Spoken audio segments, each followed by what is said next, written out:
Welcome to the Leadership Lounge, where real leaders spill the real tea. I'm Cindy Hook, and every week we're pulling back the curtain on the wins, the stumbles, and the wild ride to the top. From bold ideas to behind-the-scenes lessons, it's all here, unfiltered, inspiring, and full of real-world wisdom. So grab your coffee, get comfy, and let's dive in. Hello, and welcome to the Leadership Lounge. I'm Cindy Hook, and this podcast is all about honest conversations, the kind where we trade polished speeches for real stories. Leadership, after all, isn't lived in press releases or LinkedIn posts, but in messy, meaningful moments that define us. Each episode will sit with leaders who've walked the walk, stumbled, and stood up again, and see what we can learn from their journey. Today, I am so stoked to share the mic with Hans Schatz, right? Schatz. Cut and Dry, who is the executive vice president. And I have to say to my audience, last week I got to sit down and have coffee with this gentleman for an hour, and he got my first copy of the Confessions of the Headhunter. I did not make him buy it, I swear. But anyways, I know I got to learn a lot about you last week on our coffee meeting, but could you tell the audience a little bit about yourself and how you got to where you are today? That would be fabulous. Absolutely. And Cindy, thank you for having me. It was an absolute blessing to get to share that coffee with you. Next one's on me. You got an audience now as a proof. But listen, I've been in this industry 40 plus years. I started washing dishes at 14. Worked my way up all the way, it's a traditional, wonderful story, specifically in food service. You can come from nothing, and if you show up and work hard and do what people ask you to do, your career will grow and advance and grow and advance. So I went from washing dishes to working in the restaurant and hotel business as a young man, through and out of college, and then got into the food distribution side of things. Did that for almost 3 decades, moved 6 or 7 times, and ended up working for a really cool family-owned company. Food Services of America is the name that most people will remember. But there was a parent company, and I did a lot for them. And I was a young division president, and I was one of the corporate guys helping run it, and loved it. Such an amazing experience, which included Texas to Alaska, to Portland, to Billings, to Las Vegas, Nevada, to Boise, Idaho, to Scottsdale, which I've been in since 2008. Anyway. That led me to running a CEO of a small, cool beverage manufacturing company. It's a little bit of tech work, then getting back in the tech space on a broad scale that landed me at Cut and Dry. And Cut and Dry is an e-commerce platform for food service, for independent distribution companies, so they can give their customers an Amazon-like user experience when they place their orders. And it's dynamic. And we're pulling this industry from analog into digital, and then we invite the manufacturers to come in and tell their product stories and communicate directly with those operators. It's these 3 dynamic, incredible flywheels that now we're linking so they can work closer together. Nothing against Cisco and US Foods. They're great companies. They're big companies. They take a lot of oxygen. So we're taking some oxygen now and getting into all these other hundreds of independents that are amazing 3rd and 4th generation companies. I love it. I love your energy. I love it. What was one of the hardest career decisions you've had to make, and what helped you make it? There's been so many. I think when you go, I went through 2 really difficult business moments. I was in Las Vegas, Nevada when 9/11 happened. And Las Vegas went from 96% occupancy to 3%. And so our world quit spinning. And I was a corporate guy with Food Service America when the 2008, 2009 financial crash happened and people were losing their homes and all this stuff. And both of those situations were deafeningly difficult. And the first one, as opposed to trimming our staff down so we could try to keep expenses and revenues in line, I went to our division president, I was the vice president, and said, hey, all of our competitors, best people are starving because they work on commission. Let me go hire a dozen of them. A year from now, we'll be leading the entire country on growth. Las Vegas will come back like that. And he said, Mhm. Hans, don't do a dozen, do 15. He's like this old mafia guy, right? White hair and a ponytail. And I went and hired a bunch, and then it just went crazy. So that was a really difficult time because it was Wow. scary to do the expenses. On the flip side, in the 2008-9 crash, we had a big organization, we had about 5,000 employees, and we had to do a restructuring. And because we were so big that we couldn't absorb the market falling and going through and having to let good people go. Mhm.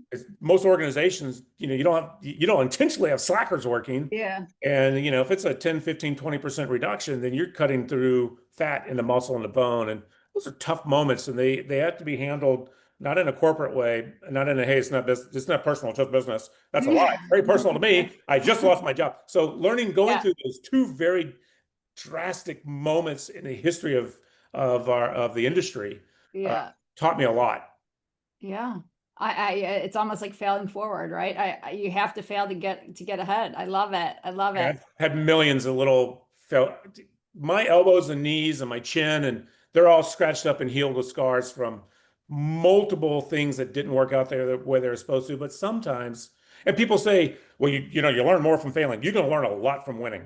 Yeah. You learn how to win, Yes, you right? do. You learn the discipline and the Mhm. strategies and tactics, and you Yeah. do learn a lot from failing. But people sometimes don't learn as much from failure as they should because they get a little defiant and Yeah. ego steps in, and well, if Cindy would have done her job, well, this wouldn't have happened. Yeah. Let me So ask you this, talking about failing forward, because you just mentioned a couple things that didn't work out. What made you stay the course? just an overall belief in the vision, Okay. right? So things happen every Yeah. day. Uh-huh. Good economy, bad economy, inflation, deflation, GDP growing, things are shrinking. It Mhm. doesn't matter what it is. There's Uh, always something, and the pendulum's always moving. But this is a really important thing for leaders. You better clearly define what you're about as a company, where mhm. you're going as a company, and those core components that are going to get you there. Strategies change, but that vision, and not the stuff that hangs on the wall, but what's lived and breathed every day. That Yeah. people say, I believe in what we're doing, I believe in what we're going. We're going to have to do some of this, but we're never going to give up. Yeah. Yeah. I agree. I agree with you. In hindsight, what do you think people don't see about leadership from the outside? That it's well, first of all, I hate platitudes and memes that out there. There's a lot of it, especially when you ask questions about leadership. But that it's great leaders, there's all kinds of types, right? There's not one. Mhm. If somebody says you follow my four basic steps, you're going to be a great leader. I'm going to tell you that's hogwash. There may be Mhm. some good pieces in there. But everybody's wired a little different, but great leaders they deeply care. First of all, they got to understand what runs their economic engine, because if they lose sight of that, they're going to go in the ditch in a hurry, right? Mhm. Second thing, they got to know that their people internally and their customers externally, whoever that is, that Mhm. they are the drivers that are going to get you there. And if you lose sight of that, you get in trouble. And what people don't realize is that there's a incredible nonstop, I won't say tension, but Mhm. how do I serve these cohorts or these populations while standing true to what the company's about? And where do we bend and give? And that's the stuff that keeps people up at night. Yeah. At the end of the day, when you're signing the checks, Mhm. figuratively or literally, Yep. it's real, right? So you got to make Mhm. good decisions, and you got to get that through the organization. And then you can't be perceived. There's some companies that love being grinders. That's okay. You're just gonna Mhm. grind, and you got to keep up.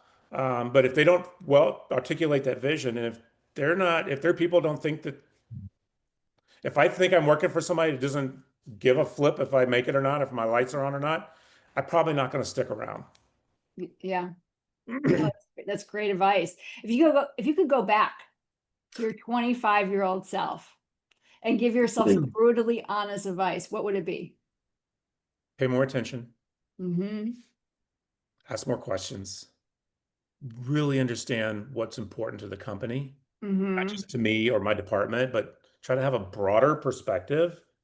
And I think those are the big things and they serve you more as you grow through your career, not in the moment, but in Mhm. the moment, and build your network. And I don't Mhm. mean that in a completely self-interest way.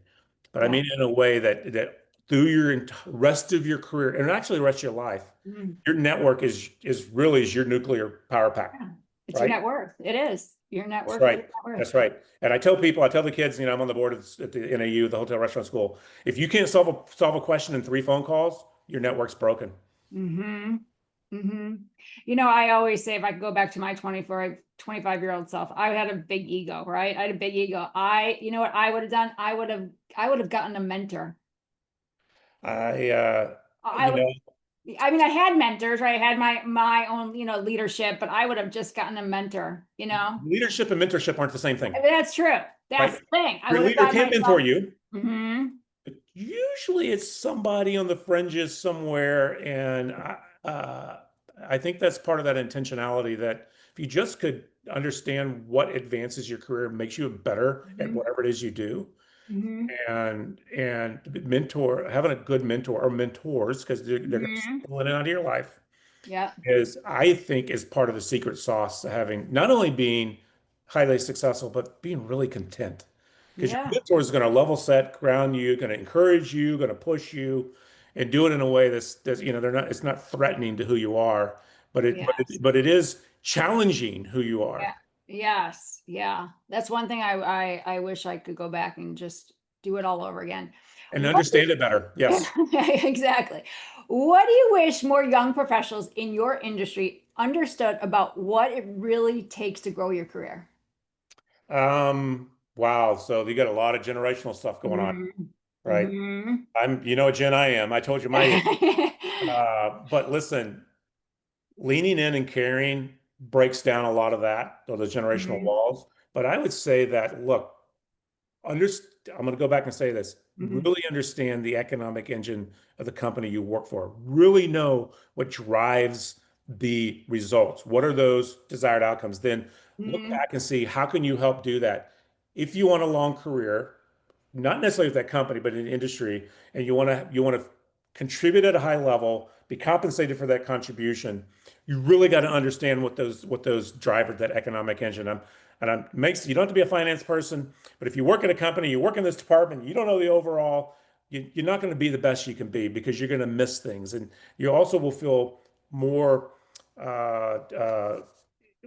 I don't want to use the word intimate because people will misconstrue that, but you'll feel closer to the company. You'll feel closer to what's happening. You'll feel more dialed in. And then what you do, you can see the impact and effects of your efforts. And again, Yeah. you got misalignment. You just got to go find a different place to work. But there are Yeah. lots of great companies. Some of them shot it from the rooftops. Some of them you never know unless you work there. There's a lot Yeah. of great places. And as the group coming up today, and again, I deal with a lot. I deal with a lot of Hmm. students coming out. They're Hmm. getting their first management role, and Yeah. they all want to get in and say, "Hey, how long till I'm the CEO?"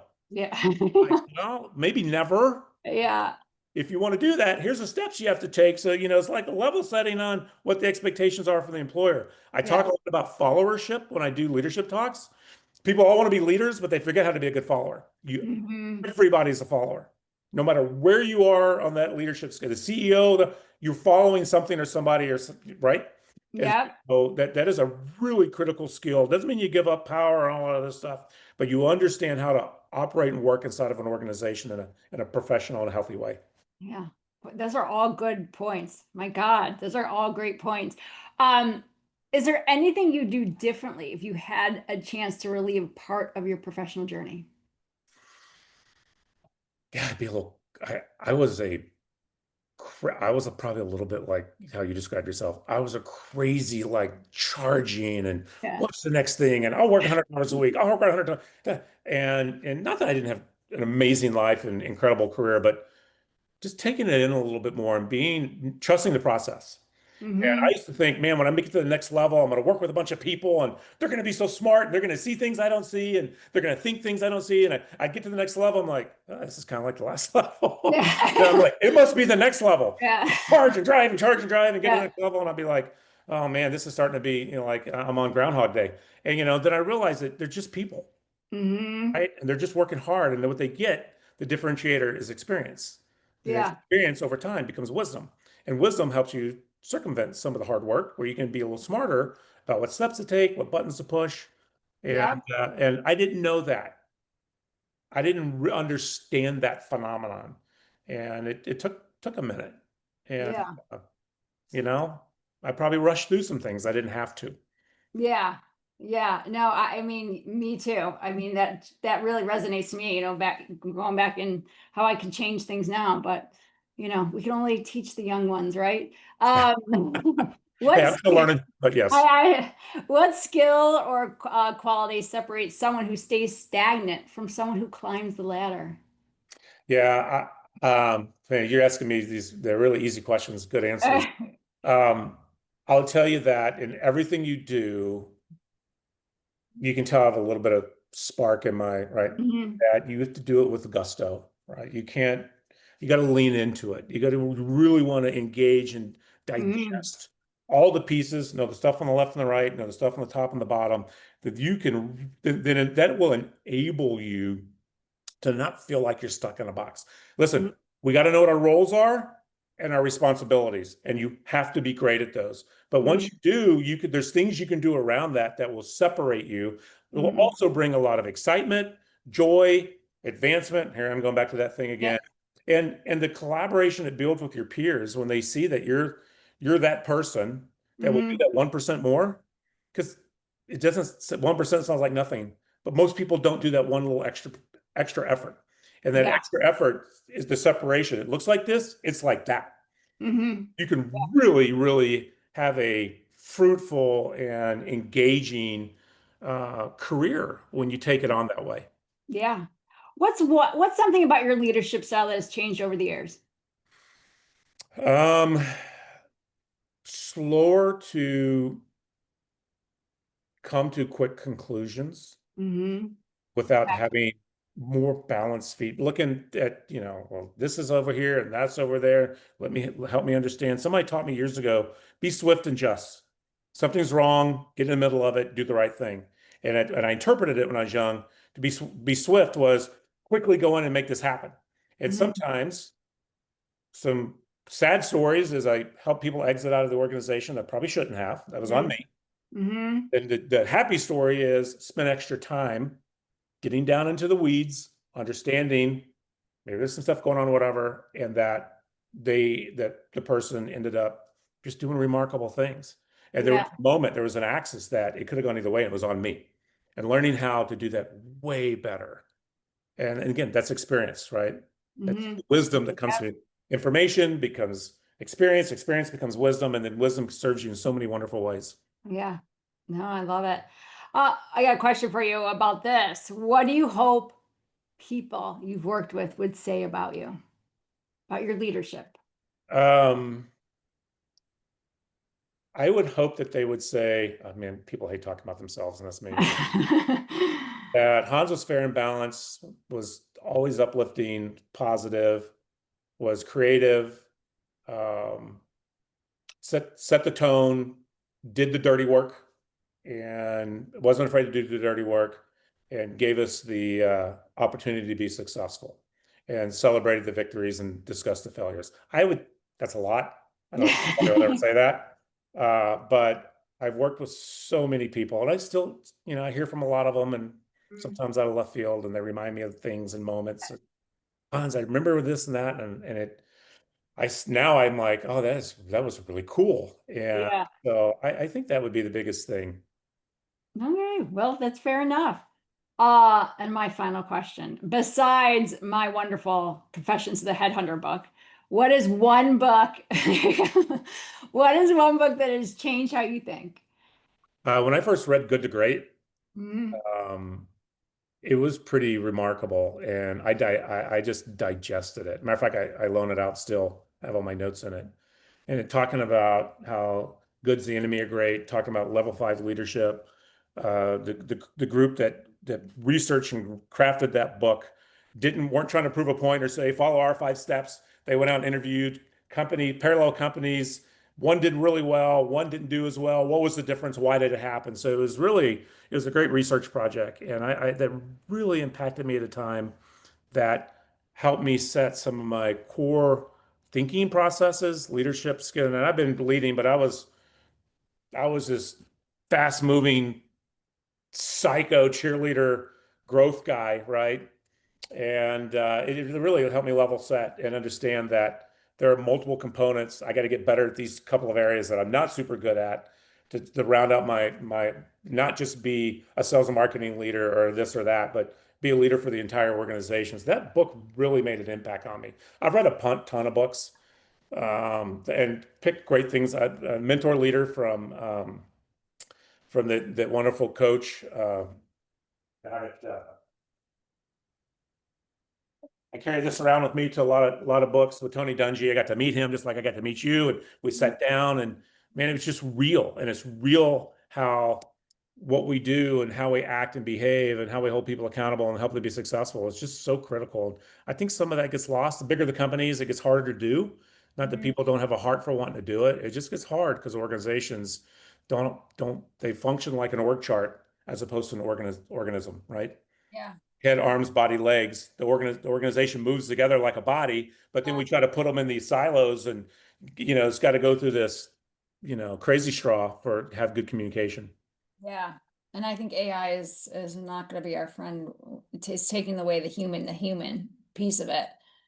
I believe you're right. But from all the years I've been doing this, that I've watched these pendulums move in real time back and forth, right? And I do believe that good stuff will come out, and then learnings are like, hey, we're not doing that again. Yeah. Because that hurt or we didn't get the outcomes we wanted or whatever. And so, yeah. Well, everyone, that's a wrap of today's episode of the Leadership Lounge. I hope you're leaving with a spark of inspiration and a few ideas worth carrying into your own journey. Be sure to follow us for more conversations that keep the energy going. Thank you so much, Hans, for being here. Pleasure.